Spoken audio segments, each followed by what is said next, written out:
नमस्कार दोस्तों, मेरा नाम है प्रदीप चौहान। बात समझनी है तो पूरी सुननी होगी। और दोस्तों, आज अखबारों में जो सोनिया गांधी का आर्टिकल छपा, उस आर्टिकल में सोनिया गांधी ने दरअसल जो पॉइंट उठाए हैं वो बहुत महत्वपूर्ण पॉइंट थे।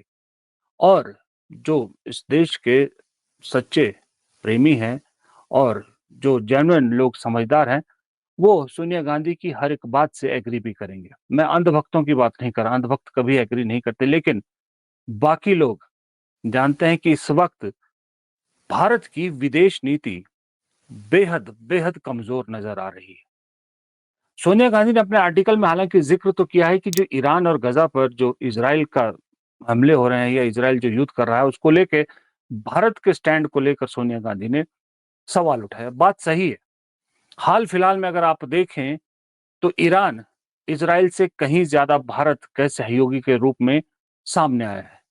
ईरान ने अपना पुराना रुख छोड़ते हुए, जहां वो पाकिस्तान का सपोर्टर हुआ करता था, वो रुख छोड़कर भारत का साथ दिया। हालांकि पाकिस्तान ने कई बार इसको लेकर ऑब्जेक्शन भी किया, चाहे वो गैस पाइपलाइन हो या और कई चीजें हो। इसराइल दरअसल मतलबी यार है। इसराइल से जब तक आप हथियार या कुछ उनकी टेक्नोलॉजी खरीद रहे हो तो वो आपके दोस्त हैं। और दूसरी बात, मोदी जी और नेतन्याहू का कुछ नेचर भी मिलता जुलता है, इसलिए भी मुझे लगता है कि इन दोनों की दोस्ती इस वजह से भी ज्यादा है। लेकिन अगर देश के नजरिए से अगर आप देखो तो देश के नजरिए से ईरान आज की डेट में भारत को ज्यादा सूट करता है, क्योंकि आप टेक्नोलॉजी या हथियार की बात करते हो तो आप रूस है और बहुत सारे देश है, अमेरिका है, बहुत सारे, फ्रांस है, जर्मनी है, आप इन सब से खरीद सकते हो। लेकिन जो इन्वेस्टमेंट भारत ईरान में कर रहा है, चबाहार बंदरगाह पर, और ईरान से जो चीजें भारत को एक तरह से कहे जाए सपोर्ट या दूसरी तरह से मिल रहा है, वो बहुत महत्वपूर्ण है। वो जो गैस पाइपलाइन है वो कितनी महत्वपूर्ण है वो सबको मालूम है। चबहार जो पोर्ट है वो कितना महत्वपूर्ण है, खास करके तब जब पाकिस्तान के अंदर चीन अपना दबदबा बनाता जा रहा है। चीन के हाथ में बहुत सारी चीजें जो है वहां पर पाकिस्तान की कंट्रोल में आ गई। अब तो आलम यह है कि आपके आसपास चीन, पाकिस्तान, बांग्लादेश तीनों एक हो चुके हैं। अब जब तीनों एक मंच पे है तो सबसे ज्यादा मुश्किलात किसके लिए, सबसे ज्यादा खतरा किसके लिए, सबसे ज्यादा परेशानी की बात किसके लिए? वो भारत के लिए है।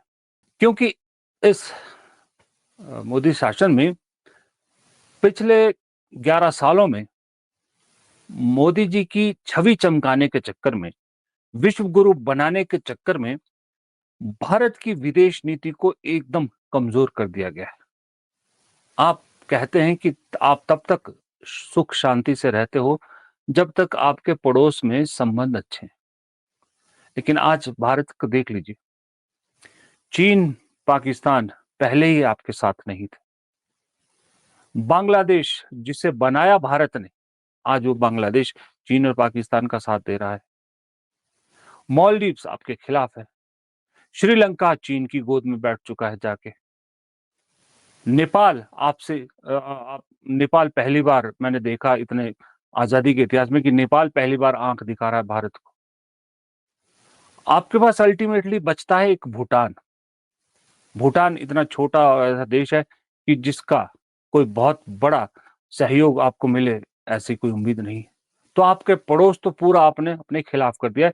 जबकि 10 साल पहले तक सिर्फ पाकिस्तान आपका दुश्मन माना जाता था, चीन भी कहा जाता था कि आपके खिलाफ है, लेकिन इतना खुल के नहीं होता था। पर चलिए चीन पाकिस्तान दोनों मान लीजिए, बाकी तो सब आपके दबदबे में थे। कहा जाता था कि भारत का इन्फ्लुएंस है इन सब देशों में, और चीन को सबसे ज्यादा तकलीफ यही होती थी कि पड़ोस में भारत का इन्फ्लुएंस क्यों है, ये लोग भारत को क्यों ज्यादा तवज्जो देते हैं। लेकिन विश्व गुरु की छवि चमकाने के चक्कर में चीन के राष्ट्रपति को झूला झुलाया जाता है। पाकिस्तान के यहाँ पर पाकिस्तान के प्रधानमंत्री के घर अचानक पहुंच के गिफ्ट दिए जाते हैं। श्रीलंका दौरे किए जाते हैं, बांग्लादेश के दौरे किए जाते हैं, हिंदू मंदिरों का वहां पर जो है वो उद्घाटन किया जाता है। लेकिन बदले में मिला क्या? बदले में मिला चीन को आपके दोस्तों को अपना दोस्त बनाने का मौका। फिर आप पूरे डिपेंडेंट हो गए कि आपको लगा कि चलिए कोई बात नहीं, ये जाते हैं तो जाते हैं, कोई बात नहीं।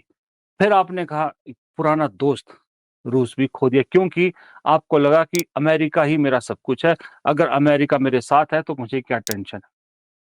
लेकिन उस चक्कर में अभी आपने क्या पाया, वही अमेरिका बार-बार इस देश के प्रधानमंत्री का मज़ाक उड़ा रहा है।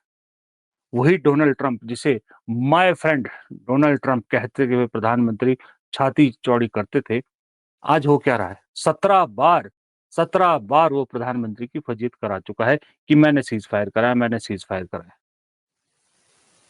अमेरिका मिला, वो कहते हैं ना, माया मिली ना राम, वो वाला हिसाब किताब हो गया ना। अमेरिका ढंग से दोस्त बना आपका, और इस चक्कर में पुराना दोस्त, सबसे भरोसेमंद दोस्त रूस आपने खो दिया।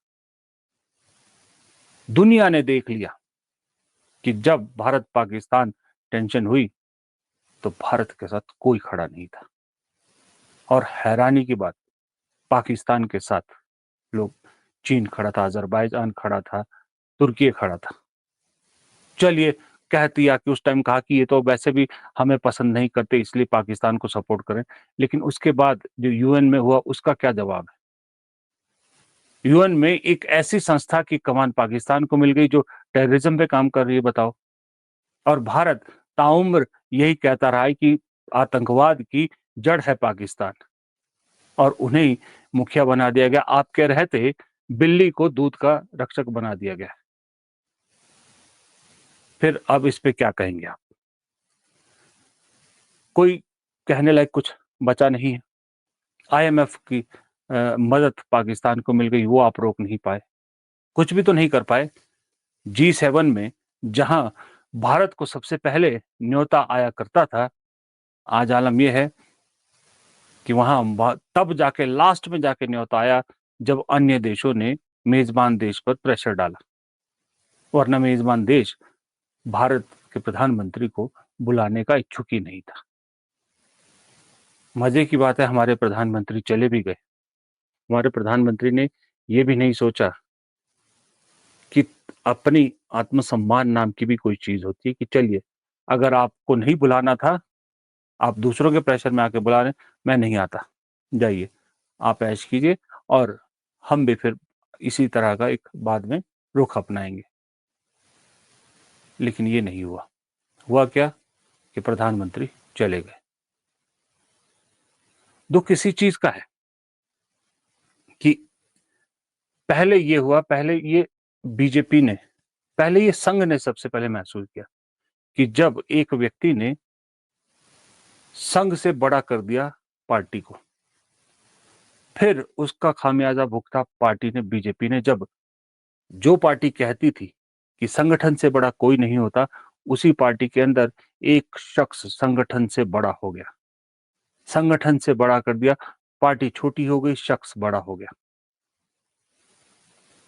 संघ के बाद बीजेपी ने भुगता, फिर देश ने भुगता, जहां देश से बड़ा एक व्यक्ति हो गया, जहां उस व्यक्ति पे सवाल उठाने वाले को देशद्रोही कहा जाता है, कहा जाता आप भारत के खिलाफ सवाल उठा रहे।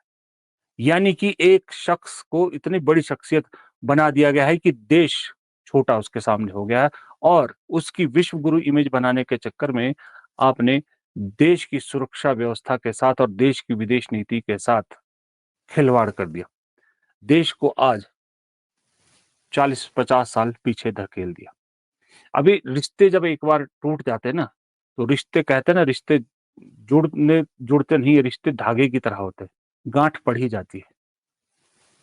अब आप अगले, जो भी, चाहे ये सरकार हो चाहे कोई और सरकार हो, अगला जितना मर्जी जोर लगा लें, रिश्तों में गांठ पड़ गई है, और रिश्ते पहले वाले नहीं। रूस अब वैसा दोस्त बन भी जाए, आपका दोस्त बन भी जाए, वैसा दोस्त नहीं बनेगा जैसे पहले था। हालांकि रूस जब आपके साथ खड़ा था, रूस में कम्युनिस्ट सरकारें रही और भारत में डेमोक्रेटिक सरकारें रही, उसके बावजूद वो आपके साथ था। जबकि रूस का नेचुरल अलाई चीन था, दोनों में एक तरह का ही शासन चलता है, लेकिन वो फिर भी भारत के साथ था। आज आलम यह है कि चीन और रूस एक हैं, साथ में पाकिस्तान हो गया है, और बांग्लादेश हो गया है, ये सारे लोग एक साथ है। और आप एक इजराइल के चक्कर में अब अपने एक दूसरे, जो बन रहा था, अच्छा दोस्त बन रहा था आपका, ईरान, उसको भी गंवाने की कगार पर खड़े हैं, क्योंकि आप चुप्पी साधे हुए हैं।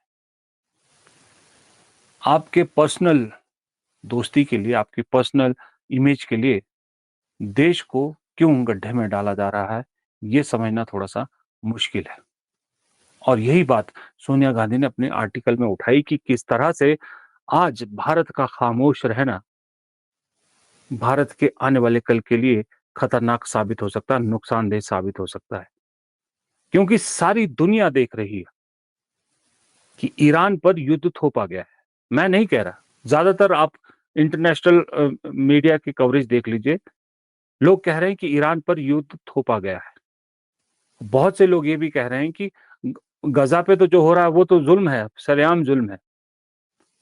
कितने हज़ारों लोग अब तक वहाँ मारे जा चुके हैं, बच्चे मारे जा चुके हैं, हॉस्पिटल पे बॉम्बिंग होती है। सबने आवाज़ उठाई, लेकिन भारत खामोश है। जबकि आप इतिहास उठा के देखो, इज़राइल कभी भी भारत का बहुत अच्छा दोस्त या नज़दीकी नहीं रहा है। भारत ने फ़िलिस्तीन को अपना दोस्त समझा था। ईरान को अपने पाले में लाने में वक़्त लगा था, इतना वक़्त लगा था, आप जो है आपके साथ खड़े आदमी को कह रहे चल भाग यहाँ से, मैं तो उसका दोस्त हूँ। जहाँ से स्ट्रैटेजिकली, इकोनॉमिकली, व्यापार से रिलेटेड भारत को कोई फ़ायदा नहीं है उस देश से। लेकिन क्योंकि मोदी जी के my best friend Donald Trump के बाद माय बेस्ट फ्रेंड नेतन्याहू हैं और दूसरा विश्व गुरु है। वो जो है मोदी जी कहें तो रूस और यूक्रेन का युद्ध रुक जाता है। मोदी जी कहें तो गज़ा और उसका ईरान या फ़िलिस्तीन या इज़राइल जिसका भी कहिए ये युद्ध भी रुक सकता है। लेकिन अपना युद्ध रोकने के लिए डोनाल्ड ट्रंप के फ़ोन का इंतज़ार होता है। ये मैं नहीं कह रहा, डोनाल्ड ट्रंप 17 बार कह चुके हैं। अब तो बाकायदा नोबेल पीस प्राइज़ की डिमांड कर रहे हैं कि मुझे इसके लिए नोबेल पीस प्राइज़ मिलना चाहिए कि मैंने भारत और पाकिस्तान का युद्ध रुकवाया। मोदी जी कहते हैं बिहार में आके कि भाई डोनाल्ड ट्रंप तो मुझे बुला रहा था कि कनाडा आए हो, चलो वाशिंगटन भी आ जाओ, खाना भी खा लेंगे, बातें भी कर लेंगे। लेकिन मैं नहीं माना भाई साहब, क्योंकि विदेश में जाके भारत के विदेश नीति को लेकर या भारत की जिस तरह से बेइज्जती कर रहे हैं, भारत की सेना का अपमान डोनाल्ड ट्रंप कर रहे हैं, वो ज़्यादा इम्पोर्टेंट नहीं मेरे लिए। मेरे लिए इम्पोर्टेंट है बिहार के चुनाव, क्योंकि मुझे यहाँ पर चुनावी सभा संबोधित करनी थी। अरे डोनाल्ड ट्रंप को तो कभी भी हम भड़का देंगे, डोनाल्ड ट्रंप को तो कभी भी कह देंगे मत बोलो तुम ऐसा, और डोनाल्ड ट्रंप कह देगा कि नहीं, नहीं मैं तो झूठ बोल रहा था, मोदी जी सच्चे हैं। ऐसा इस देश के लोगों को समझाने की कोशिश की जा रही है, यानी इस देश के लोगों को गूंगा, अंधा, बहरा सब कुछ समझा जा रहा है। अजब वो है, विदेशों में फिर मैं वो कहना नहीं चाहता, भाषा का ज़िक्र नहीं करना चाहता, लेकिन उदाहरण देने पड़ते हैं। आप 2 सेंटेंस इंग्लिश में नहीं बोल पाते, आपके नेता यहाँ कहते हैं कि यहाँ पर इंग्लिश बोलने वालों को शर्म आएगी, और खुद आप बिहार से इंग्लिश में भाषण देते हैं। वो इंग्लिश जो आती नहीं है आपको। भाई जो कमज़ोरी है उसे एक्सेप्ट कीजिए ना कि नहीं आती तो नहीं आती, इसमें शर्म की क्या बात है? मैंने पहले भी एक वीडियो में कहा था कि जब चीन के राष्ट्राध्यक्ष आते हैं, कोई भी हो, वो अपनी भाषा में बात करते हैं। वो उनको प्राउड है, उनको कोई दुःख नहीं है। पुतिन को कोई दुःख नहीं, पुतिन अपनी रशियन में बात करते हैं। तो आपको क्या वो है? ज़रूरी वो नकली हँसी वहाँ पर नकली सब कुछ दिखाना अब जो है वो चुभने लगा है सबको। हम सबको चुभने लगा, हम भारतवासियों को चुभने लगा है ये नकली हँसी और नकली आपके जो है वो इंग्लिश। हिंदी में बोलिए और सीधी-सीधी बोलिए। मैंने कंपेयर किया था ना, कंपेयर किया है मनमोहन सिंह और अपना फ़र्क देख लीजिए। मनमोहन सिंह बोलते थे, दुनिया सुनती थी, ये मैंने नहीं, ओबामा ने कहा है। और यहाँ विश्व गुरु वैसे ही बना दिए गए हैं, सिर्फ़ और सिर्फ़ प्रोपेगेंडा टीम के ज़रिए। कहीं जाते हैं तो 15-16 कैमरा साथ होते हैं, बस यही विश्व गुरु की इमेज है। और इसी चीज़ को लेकर खामियाज़ा इस शौक का खामियाज़ा भारत को भुगतना पड़ रहा है। किसी ने ठीक कहा है